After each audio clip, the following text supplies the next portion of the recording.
welcome. Today we're looking at major and minor chords. So I can remember when I first started playing, I actually really struggled with knowing how to build a major chord versus a minor chord. How does it sound?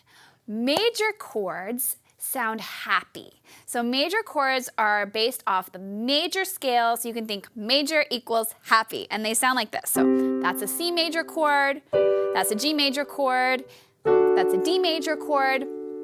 Minor chords sound kind of sad and moody. So this is how a C minor chord sounds. This is how a G minor chord sounds. This is how a D minor chord sounds. So you can really hear the difference, especially when you contrast them like that. Here's our happy major, and here's our sad minor.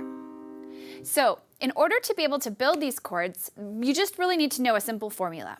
So to build a chord or a triad, we have 3 notes, and they're kind of like a stack of thirds. The first interval in a major chord has 1, 2 whole steps. So you can kind of look, we've got from C to E, we've got a whole step here. So we've got C sharp and D. Those 2 half steps make a whole step. Then we've got another whole step where we've got D to D sharp to E. Now the top third of the chord is built up of 1 whole step and 1 half step. So again, we've got the bottom half, which is 2 whole steps, and the bottom third, which is 1.5 steps. So that's a major chord. That's the happy one. Now to make this minor, we just have to invert that pattern. So what is happening is the third note of the chord is being lowered by a half step. So now when you look at it, you see you've got a distance of a whole step and a half step on the bottom third.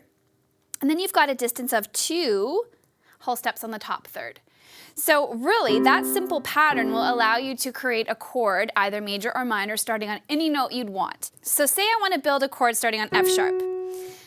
What I'm going to do is I'm going to create my 2 whole steps. So we do this by going whole step, whole step. There's our first third. Now the second third is going to be a whole step and a half step. So we've got 1, and then there's our half step. Major. Now to make it minor, we just lower the middle note by 1 half step. I know it's sad. And you can see we've got there's our whole step and our half step to there. And then our 2 whole steps are on the top. There's our 1, and there's our 2. Minor chord. So that's it. That's the simple formula to tell the difference between a major and a minor chord. You can definitely identify them by ear, by how the mood sounds, and then you can put them together by using the scale formula. There you go. Have fun practicing these, and we'll see you around.